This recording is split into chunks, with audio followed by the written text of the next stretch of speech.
Imagine a man sitting in a stark, just heavily air-conditioned room inside a federal building in downtown Los Yeah, Angeles. the classic interrogation room setup. Exactly. Yeah. And he is staring down the barrel of a mandatory life sentence for trafficking liquid PCP and cocaine. I mean, he is never going home. Right. He's going to die in a cage. Yeah, and to save his own skin, to get out from under that crushing federal weight, he leans forward and casually confesses to the most famous, globally scrutinized, unsolved murder of the 1990s. He just hands it to them. Right. And the federal agents in that room, the homicide detectives sitting across from him, they don't pull out handcuffs. No, they don't. They don't even call the jurisdiction where the murder happened. Instead, they put him on a commercial flight to New York to play undercover drug dealer. It's wild. All because they want to chase a rumor about a millionaire record executive. It's insane. It really sounds like a Hollywood script Yeah. that would get rejected for being too unbelievable, you know? Right. But that is the exact bureaucratic reality we are looking at here. Yep. You have this massive collision between the desperate, do-or-die survival instincts of a street gang shot caller and the incredibly arrogant, siloed machinery of the American federal justice system. That is the perfect way to frame this. We are coming to you from the Rotten Root channel, and we are plunging straight into day 3 of the state of Nevada versus Duane Keffe D. Davis. And this was a massive shift in the trial today. It really was. Up until this point, there has been this expectation of, well, forensic precision, right? Absolutely. We spent days looking at crime scene photos, bagging shell casings, mapping out the trajectory of bullets into a BMW, tracing the rental agreements of getaway cars. It was a very physical universe. Tangible evidence. Right. But today, you step into that courtroom and the forensic machinery is just gone. The physical evidence completely evaporates. Yeah, the bullets and the blood are entirely off the table now. Yeah. The atmosphere in that Las Vegas courtroom underwent a violent shift today. A total 180. Exactly. We moved from the physical to the psychological. Mm. Today was about the heavy hitters taking the stand. Mm-hmm. I mean, FBI agents, multi-agency federal task force veterans, guys who spent decades swimming in the deep end of organized crime. The real deal. Right. We're looking at wiretaps, decades-old ghosts, and how 30 years of absolute street silence finally fractured under the pressure of federal proffer agreements. Man, put yourself in that courtroom. I mean, you are watching history be rewritten in real time. For sure. For 30 years, the world has spun theories, written libraries worth of books, and produced endless documentaries about what happened on the Las Vegas Strip in September 1996. And the entire time, the key to the mystery wasn't hidden in some brilliant criminal mastermind's vault. No, it was buried in the administrative paperwork of a completely unrelated drug bust in Los Angeles. Right, which is just wild to think about. So to understand how we got to a murder trial in 2024, we have to rewind the clock way back. We have to leave Las Vegas completely. Yeah, you have to go to California. Right. This story actually starts in the crosshairs of a federal wiretap in Watts, Los Angeles in 1998. Let's unpack the sources here. So the prosecution calls their first major witness of the day a former FBI special agent named Wade Lee. And Wade Lee is a fascinating figure to put on the stand. Why is that? Because his career trajectory perfectly mirrors the escalation of the war on gangs in the late 90s. Back in 96, he joins the FBI and gets assigned to something called the Safe Streets Task Force.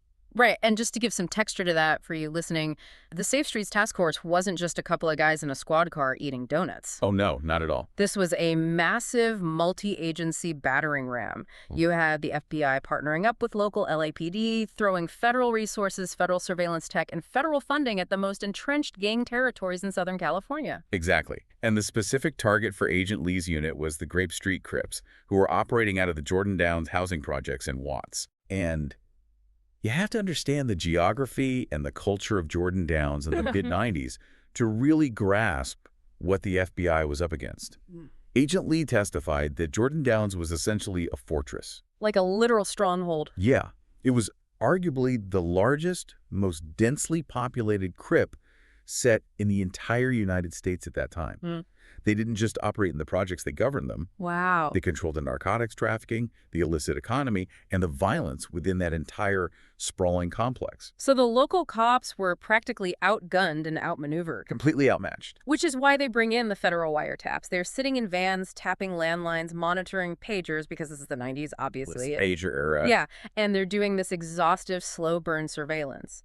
And it is during this massive, sprawling net cast over the Grape Street Crips that the FBI accidentally snags a completely different fish. Yeah, they stumble onto Keffe D. Right, but they aren't looking at him for murder. They aren't looking at him for violence at all. They're looking at him because he is moving an astonishing amount of weight. Yeah, Keffe D gets caught on these federal intercepts, openly discussing the logistics of selling 2 kilograms of powder cocaine. Just casually on the phone. Exactly. Uh-huh. Now, 2 kilos alone is enough to trigger severe federal mandatory minimums.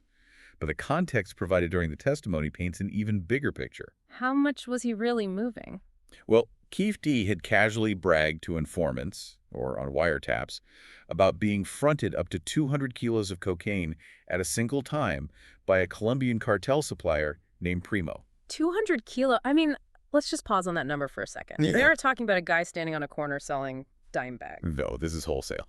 Moving 200 kilos of powder cocaine is cartel-level logistics. You're talking about stash houses, heavily armed transportation, millions of dollars in liquid cash, and a massive distribution network. Right. Keffe D was operating at the executive level of the underground economy. So the FBI builds their case, and they drop the hammer. They arrest him on May 28, 1998. Yeah.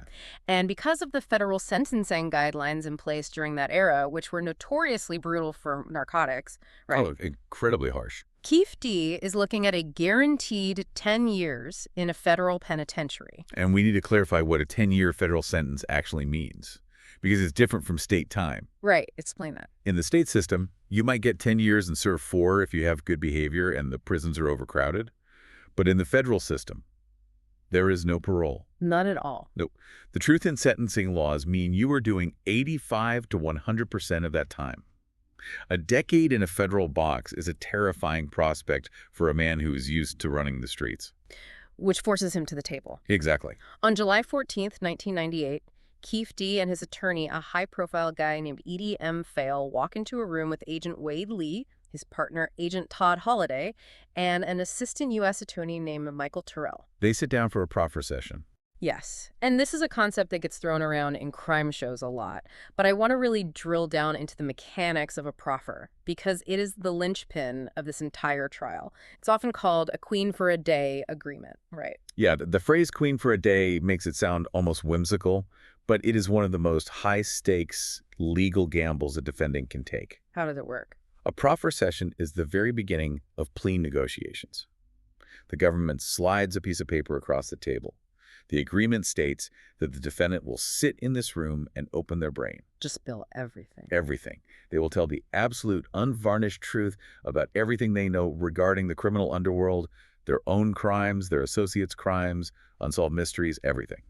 And in exchange for essentially betraying everyone they know and admitting to multiple felonies, what does the government actually give them? The government provides a very specific, limited immunity. They promise that nothing the defendant confesses to in that specific room, on that specific day, can be used against them in the government's direct case-in-chief prosecution for the crimes they are currently charged with. Okay, so it creates a temporary safe space. Exactly. It allows the feds to look at the cards in the defendant's hand to decide if they are valuable enough to offer a reduced sentence. But it is a trapdoor. I mean, it's a tightrope walk over an active volcano. Well, Because there is a massive condition attached to that immunity. oh, absolutely. The condition is absolute candor. If the federal agents catch you in a lie, or if you hold back material information, the deal is void. Oof, gone. Gone. And more dangerously, if you go to trial later and you or your lawyer says something on the witness stand that contradicts what you admitted to in the proffer room, the magic shield vanishes instantly. Wow. The government can pull out the notes from that session and use your own words to completely destroy you in front of a jury. You are locked into whatever story you tell in that room forever. So, put yourself in Keffe D's shoes in July 1998. He is sitting across from the FBI and the U.S. attorney. They want to know everything about the Watts and Compton drug corridors. Right.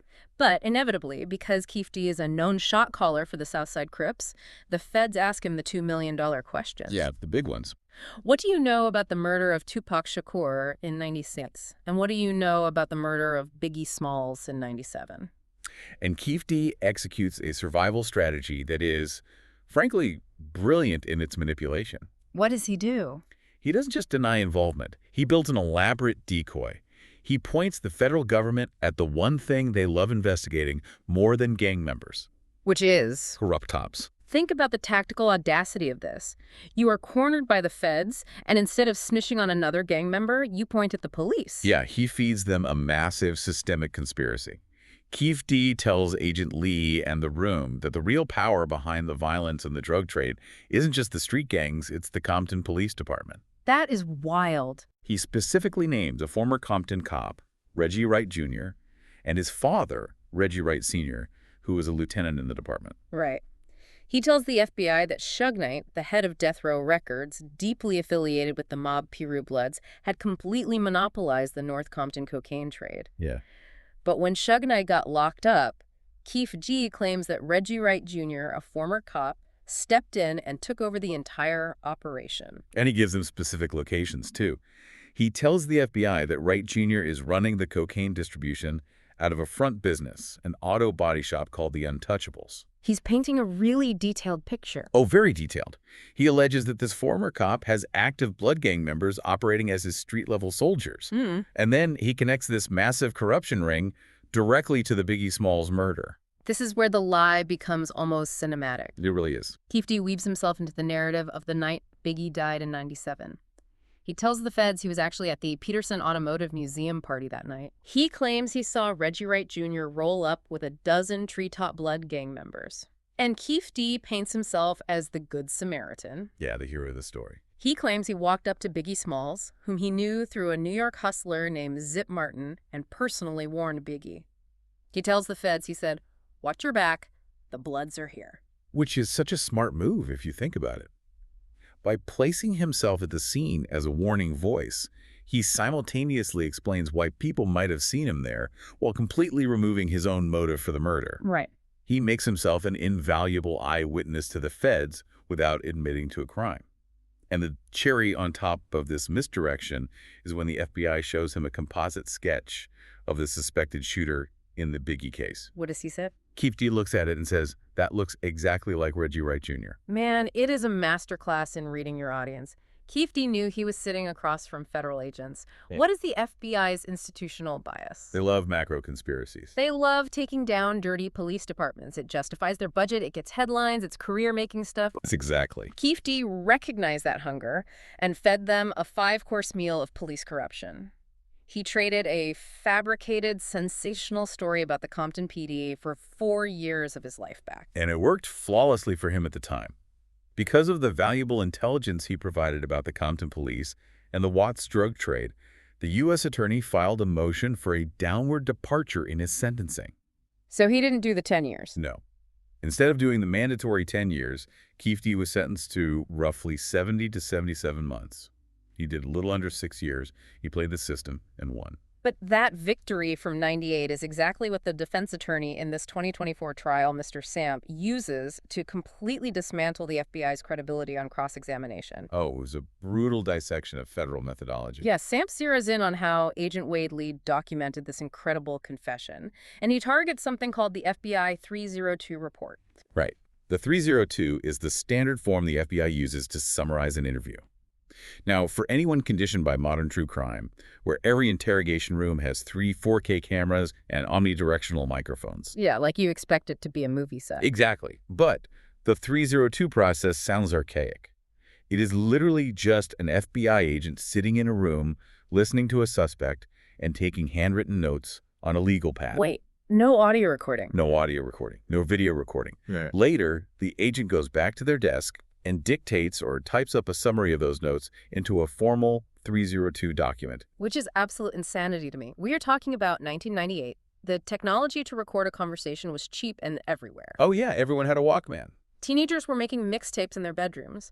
Yet the premier law enforcement agency in the world investigating the murders of two global music icons refuses to press record on a $50 Sony cassette player. Why? It stems from a deeply ingrained institutional arrogance that dates back to the J. Edgar Hoover era of the Bureau. Yeah. For decades, the FBI's internal policy actively discouraged recording interviews. The rationale, which defense attorneys have mocked for years, was twofold. First, they claimed that tape recorders made subjects nervous and less likely to talk. I mean, I guess, but come on. But the real unspoken reason was discoverability in court. If you record an hour-long interview, a defense attorney can parse every pause, every leading question, every sigh, and use it to attack the agent's tactics. Ah, so it's a defensive move. Exactly.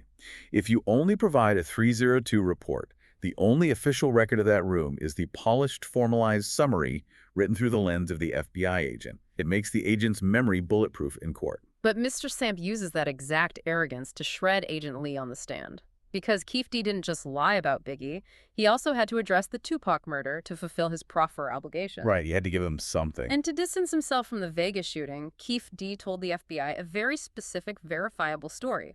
He admitted he was in Las Vegas. He admitted he was at the MGM Grand. Because he had to. He was on tape. Right. He admitted that his nephew, Orlando Anderson, got beaten up by Suge Knight and Tupac Shakur near the casino floor. That much was already on casino surveillance tape, so Keffe D couldn't deny it.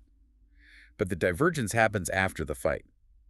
Keffe D tells Agent Lee that after Orlando got jumped, they didn't go looking for revenge. Right. He claims they all just retreated to the Excalibur Hotel, licked their wounds, and stayed in their room for the rest of the night. He gave the FBI the names of everyone in their crew, stated they drove to Vegas in a Land Cruiser, and specifically noted that the room at the Excalibur was booked under his nephew Orlando Anderson's name. I mean, he gave them names, a vehicle make, a hotel, and the name on the registry. It is a detective's dream checklist. All right there. So Mr. Sam stands up in that Las Vegas courtroom in 2024, looks at former Agent Lee, and starts walking down that list. He asks, did you call the Excalibur Hotel to check the room registry to see if Orlando Anderson actually had a room? And Agent Lee answers, no, I did not. Samp asks, did you run the plates or verify that they traveled in a Land Cruiser? No, I did not. Samp asks, did you check to see if any of the other individuals Keffe D named as being in that room were actually in Las Vegas that night? No. And then Samp drops the hammer. He asks, did you ever pick up the phone, call the Las Vegas Metropolitan Police Department, the agency actively trying to solve the murder of Tupac Shakur, and tell them that Keffe D, a known shot caller for a rival gang, just admitted to being in Vegas on the night of the murder with a fresh, violent motive for retaliation? And Agent Lee is forced to admit, no, I didn't make any calls like that. He didn't call Las Vegas Metro. He didn't call the LAPD. He didn't even call the Compton police to warn them that Keffe D was actively accusing their officers of running a cocaine syndicate and orchestrating the Biggie murder. It is the ultimate example of bureaucratic tunnel vision. It's like a plumber being called to a house because the sink is leaking. While he's fixing the pipe, he notices the living room is completely engulfed in flames. Yeah. And instead of calling the fire department, he just finishes the sink, packs up his tools, and drives away thinking, well, I wasn't hired to fight fires. That is exactly what happened. Agent Lee's excuse on the stand was essentially exactly that. My mandate was investigating gangs and drugs in the Watts corridor. Homicide in Nevada wasn't my jurisdiction. It perfectly illustrates the fatal flaw of siloed law enforcement. The FBI was handed a massive, glowing piece of circumstantial evidence, placing a rival gang leader with an immediate motive for revenge in the exact city on the exact night of a historic assassination. And they just ignored it. They just typed it up in a 302 report, filed it in a cabinet, and forgot about it because it didn't fit the parameters of their specific grant funding. Samp brilliantly used this exchange to show the jury that the feds in '98 weren't interested in the objective truth. They were just checking boxes to close their own drug case. So Keffe D takes his reduced sentence, goes to federal prison, serves his time, and walks out a free man. The Tupac case gathers dust in Vegas. The Biggie case gathers dust in LA. The world moves on. Yeah, for a long time. We fast forward 8 years. It is now 2006. And the courtroom narrative shifts to the second major witness of the day, Darren Dupree. And man, the contrast between Wade Lee, the suit-and-tie federal agent, and Darren Dupree is jarring. Oh, absolutely. Darren Dupree is the antithesis of a bureaucrat. He is a 33-and-a-half-year veteran of the LAPD, And he spent the bulk of that time specializing in gang homicides. Now he knows the streets. Intimately. He isn't sitting in a quiet room listening to wiretaps. He is boots on the ground, dealing with the aftermath of drive-bys, talking to informants, and navigating the street politics of South Central. And in 2006, Dupree gets tapped to join a new, massive multi-agency task force. This task force is an absolute behemoth. I mean, it includes the LAPD's Elite Robbery Homicide Division, the Los Angeles Sheriff's Department, the FBI, the DEA, and the ATF. It's a huge operation. But they didn't assemble this Avengers-level team out of a sudden, noble desire to finally bring justice to the hip-hop community. They formed it because the city of Los Angeles was staring down the barrel of a financial and public relations apocalypse. Precisely. Christopher Wallace's mother, Biggie Smalls' mother, had filed a massive civil lawsuit against the LAPD. Right. She was alleging exactly what Keffe D had whispered about years earlier, that corrupt LAPD officers, specifically those tied to death row records, were actively involved in orchestrating her son's assassination. And if she wins that lawsuit? If she wins, it costs the city tens of millions of dollars and permanently destroys the credibility of the department. The primary mandate of this 2006 task force was defensive: uncover any police involvement to mitigate the lawsuit, and secondarily, try to actually solve the Biggie murder. So this task force needs to start aggressively turning over rocks. And the biggest rock they find is Keffe D. Detective Dupree testified they targeted him for two very specific logistical reasons. What were they? First, the getaway vehicle used in the Biggie Smalls murder was a dark Chevy Impala. And early in the investigation, the LAPD had impounded a Chevy Impala belonging to Keffe D. Okay, it's a solid lead. Second, Dupree testified that within the ecosystem of the Southside Crips, Keffe D wasn't just a shooter, he was the money man. The financier. Right, he was the financier. If you wanted to know how illicit funds were moving between the music industry and the street gangs, Keffe D was the nexus point. He had the deep pockets and the institutional memory of the neighborhood. But here is the problem. You can't just knock on the door of a hardened, prison-tested street veteran like Keffe D, sit down on his couch and ask, hey, did you fund the murder of Biggie Smalls? Yeah, he would laugh you off his porch. Exactly. They know they need catastrophic leverage. They need to engineer a situation where he has absolutely zero exits. This is where the dark, tactical reality of federal law enforcement comes into play. Detective Dupree, who humbly referred to himself on the stand as the bottom of the food chain on this task force, explained how they built the trap. How did they do it? The DEA and FBI agents spent months conducting intense, covert surveillance on Keffe D. They utilized informants and wiretaps, and they carefully constructed a massive, airtight narcotics case against him. And the specific drugs they caught him moving were critical: a gallon of liquid PCP and a kilogram of cocaine. The choice to wait until they had a gallon of liquid PCP is terrifyingly calculated. It really is. Because of his prior federal conviction from '98 and the sheer volume and scheduling of PCP under federal law, Keffe D was no longer looking at a 10-year bid. Detective Dupree testified that the trap they built triggered a mandatory federal life sentence. He would breathe his last breath inside a concrete cell. The patience of these federal agencies is staggering, you know. They essentially put the homicide investigation on pause, waited months or even years, spent hundreds of thousands of dollars in surveillance, and built a completely unrelated drug enterprise case just to force one man into a conversation about a 10-year-old murder. It is the ultimate squeeze. And how they spring the trap is pure psychological warfare. They don't kick his door down at 3 a.m. with flashbangs. No, nothing like that. Detective Dupree describes driving out to Keffe D's suburban home in Rancho Cucamonga. He goes with another legendary LAPD detective, Greg Kading. They walk into Keffe D's garage. They are completely calm. They don't even bring handcuffs. They just lay the entire doom scenario out on his workbench. They show him the surveillance logs. They show him the evidence of the PCP and the cocaine. They explain the mandatory life sentence. And then what? And then, instead of arresting him, they tell him to get a good lawyer and meet them at the federal building in downtown LA in a couple of days. And they walk away. Man, they let him marinate in his own destruction. They let him sit in that garage, look at his cars, look at his house, realize that his life as a free man is over, and understand that his only way out is to make a deal with the devil. It's brutal. So a few days later, a terrified Keffe D hires a new lawyer, a man named Wayne Higgins, and they walk into the U.S. Attorney's office. It's late 2008. The room is heavily stacked. You have LAPD homicide detectives, FBI agents, DEA agents, and federal prosecutors. They draw up a brand new proffer agreement. The magic shield is reinstated. The terms are clear. Very clear. Tell us the truth about the Biggie Smalls murder, and we won't use this PCP case to bury you for the rest of your life. And this brings us to the absolute crescendo of day 3 in the courtroom.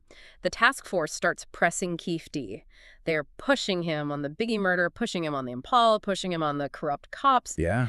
And Keffe D looks around this room full of federal agents, and he utters a sentence that completely derails the trajectory of the entire decade-long investigation. He looks at them and says, "We didn't have anything to do with that one. We do the other one."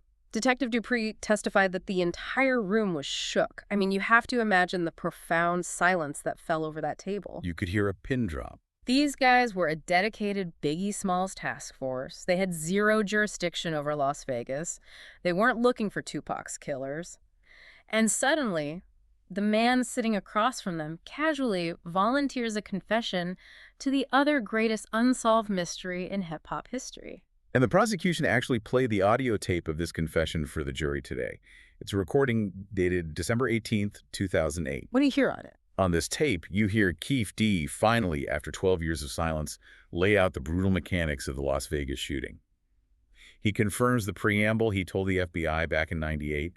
His nephew, Orlando Anderson, was viciously beaten by Suge Knight, Tupac, and their entourage at the MGM Grand after the Mike Tyson fight. But this time, the lie about hiding in the Excalibur Hotel is gone. Completely gone. This time, the tape records him admitting they went hunting. He details how he personally procured a .40 caliber Glock handgun from a close associate. He meticulously describes the seating arrangement inside the rented white Cadillac. Which is crucial evidence. Yeah, he places himself in the front passenger seat.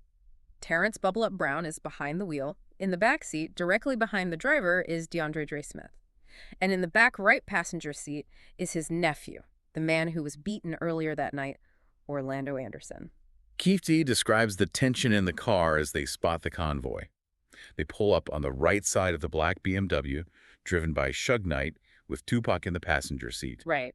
Keffe D admits that he held the .40 caliber pistol initially, but because they pulled up on the right side of the BMW, Keffe D, sitting in the front passenger seat, couldn't get a clear line of sight. He would have had to lean entirely across his own driver to shoot, which was tactically impossible. So on the tape, Keffe D says he hands the heavy Glock into the backseat. He hands it to DeAndre Dre Smith, but Dre freezes. Yeah, the reality of the moment hits him, and he panics. He doesn't want to pull the trigger on a global superstar. And that is the pivotal moment. It really is. According to Keffe D's own voice on the 2008 tape, when Dre hesitates, Orlando Anderson, humiliated, beaten, and seeking immediate street vengeance, reaches across the back seat, physically rips the gun out of Dre's hands, rolls down the back window, and unleashes a barrage of fire into the BMW, fatally wounding Tupac Shakur. It is a chilling, granular confession. But I want you to think about the psychology of this moment. Why on earth would a man who had successfully hidden a murder for 12 years suddenly volunteer it when the cops were asking about a totally different hit? It's a great question. He was completely in the clear on Tupac. No one in that room was asking about Vegas. Why bring it up? It really comes down to a tragic misunderstanding of how the justice system operates, fueled by sheer desperation. Right. Keffe D believed the proffer agreement was an impenetrable magical shield that applied to the entirety of his existence. He was staring down a federal life sentence for liquid PCP. He knew he couldn't offer them anything of value on the Biggie murder because he legitimately wasn't involved. So he had nothing to trade. Exactly. So feeling the walls closing in, he offered up the only high-value currency he had left in his pocket: the truth about Las Vegas. He thought he was clearing the board. He assumed he could trade a Vegas secret for Los Angeles freedom. He didn't realize that while the feds might not prosecute him right then and there for a state crime, opening that door stripped away his anonymity forever. He thought he outsmarted the system, but the justice system just has a very long, very patient memory. Yeah. And this leads to a phase of the investigation that I honestly find to be one of the most baffling, frustrating decisions by law enforcement in the history of this case. Baffling doesn't even cover it. Let's look at the board here. It is December 2008. You have a man on tape confessing to being the shot caller, the orchestrator, and the weapon supplier in the assassination of Tupac Shakur. Right. Any rational person would assume that Detective Dupree immediately hits pause, picks up a phone, calls Las Vegas Metro Police Homicide Division, and says, "Get on a plane right now. We have your guy. He just confessed on tape." But that is not what happens. They do not call Vegas. It's unbelievable. Instead, this elite task force officially signs Keffe D up as a confidential informant, a CI. They put him on the payroll Why? because during that exact same confession, Keffe D dropped another massive, glittering bombshell that caught the FBI's attention. He claimed that the Las Vegas shooting wasn't just a spontaneous act of retaliation for a casino fight. He claimed there was a massive financial bounty on the table. The Puffy Combs allegation. Exactly. Keffe D told the task force that prior to the Vegas shooting, he had a sit-down meeting at Greenblatt's Deli in Hollywood with Sean Puffy Combs, the head of Bad Boy Records. And according to Keffe D's proffer, Puffy Combs, embroiled in the bitter East Coast-West Coast hip-hop war, offered a staggering $1 million bounty for the murders of Suge Knight and Tupac Shakur. Furthermore, Keffe D claimed that the mechanics of the payout were already established. The $1 million was allegedly supposed to be routed through a New York drug trafficker and street hustler named Eric Zip Martin. Zip was a guy Keffe D knew intimately, and he was allegedly holding the Bad Boy Records bounty money in escrow. So, what does this multi-agency task force do with a taped confession to a historic murder? In March of 2009, Detective Dupree, an ATF agent, and Keffe D get on a commercial flight and fly across the country to New York City. Yeah. They take their confessed accessory to murder to a club called the Zip Code. Their grand mission is to have Keffe D act as an undercover drug dealer. They want him to rekindle a narcotics relationship with Zip Martin. The tactical logic here, from a purely federal standpoint, is textbook ICO strategy. Explain that. Well, if they can get Zip Martin to agree to sell Keffe D a massive quantity of drugs while wearing a federal wire, they can arrest Zip. Once Zip is facing his own mandatory federal drug sentence, they can squeeze him in a proffer room, just like they squeezed Keffe D to flip and testify against Sean Combs regarding the $1 million assassination bounty. I have to push back on this because it is visually and logically infuriating. Let me make sure I have this straight. You have the guy who orchestrated the murder dead to rights.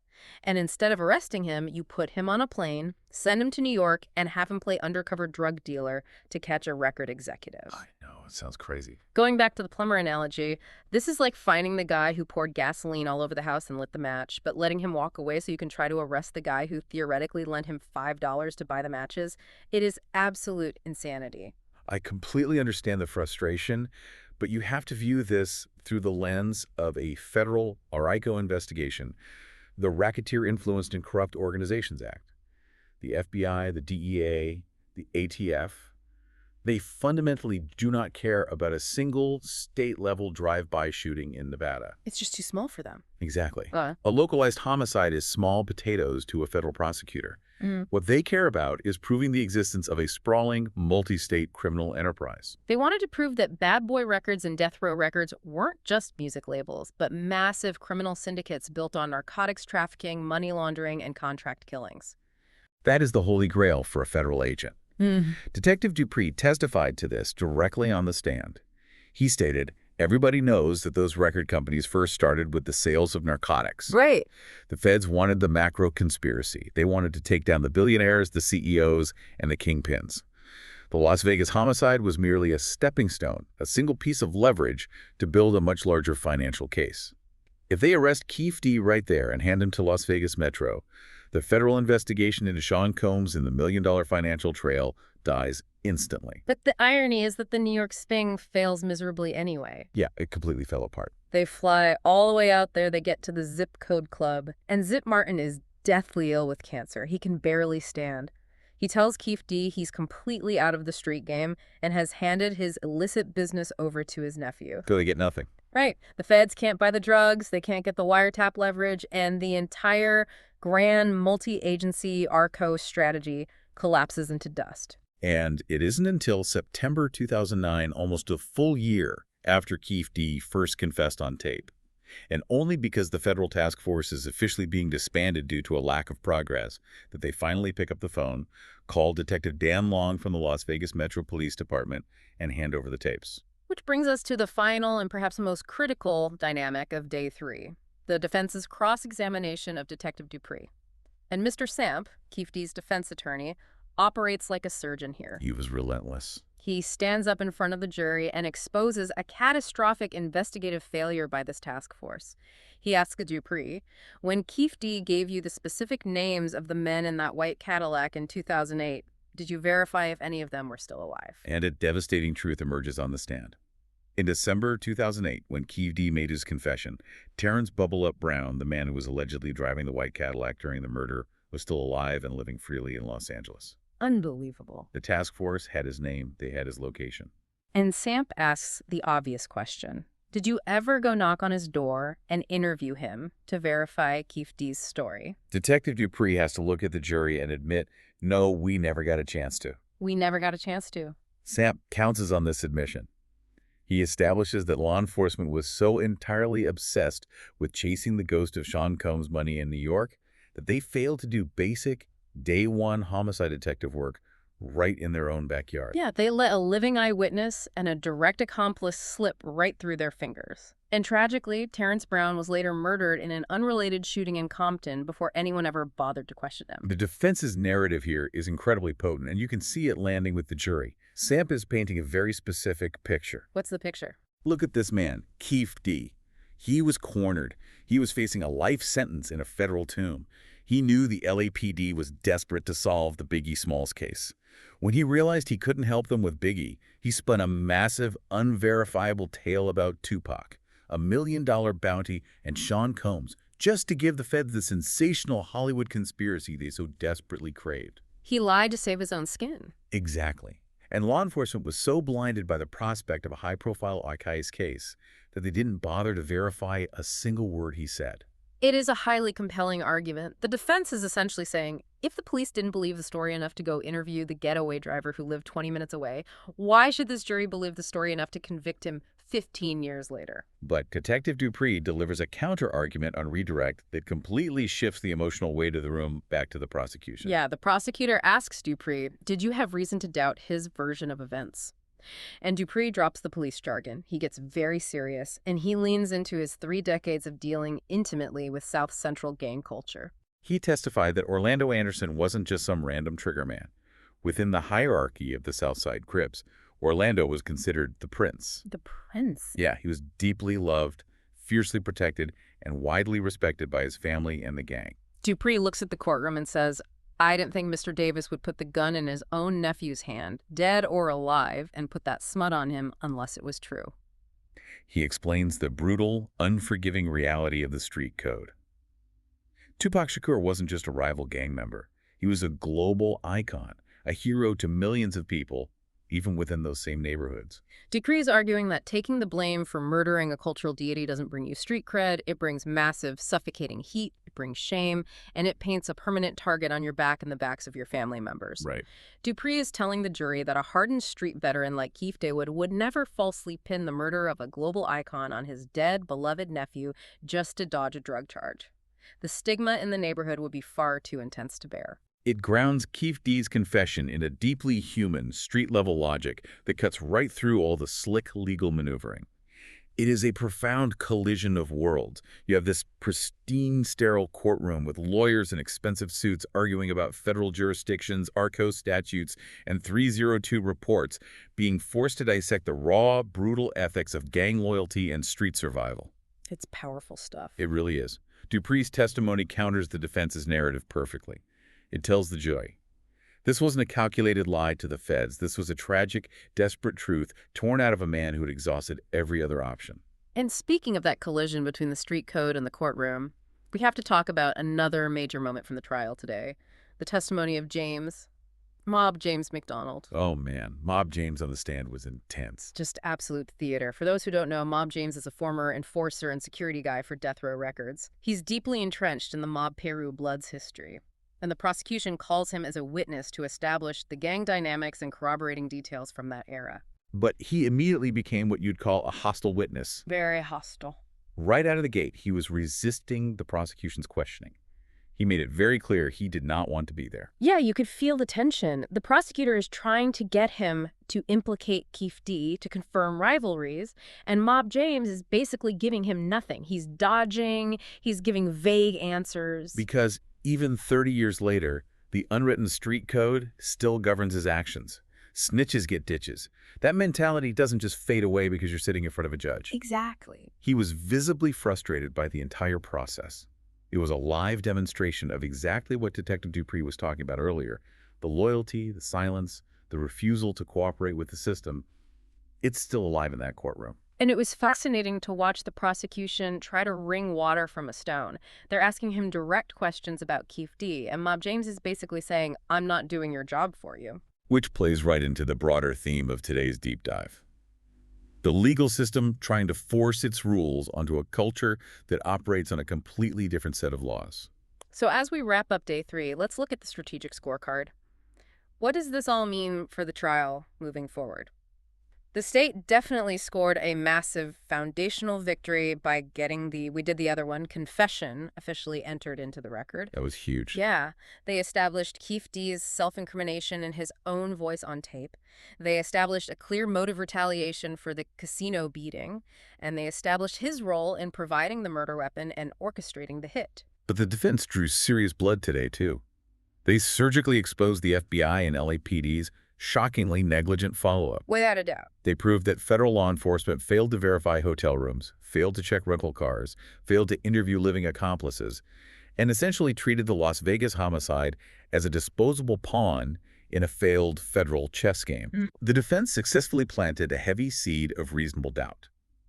The Keffe D's confession might just be the desperate fiction of a cornered man, a fiction enabled and encouraged by sloppy, biased police work. Man, you are watching history be demystified in real time. For 30 years, the mystery of Tupac Shakur's death has been shrouded in myth. It's been the subject of rap lyrics, slick documentaries, and endless internet speculation about massive industry conspiracies. But the reality is much uglier. It is. Inside that Las Vegas courtroom, the truth doesn't boil down to a glamorous hip-hop feud.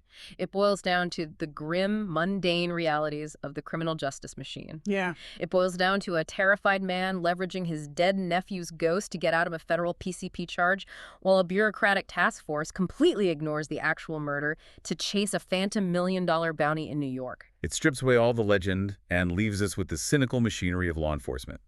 And it raises a final, lingering question that I really want you to mull over as we wait for day 4. What's that? Keffe D's 2008 proffer agreement was specifically designed and legally promised to protect him from prosecution in that room. Right. The queen for a day shield.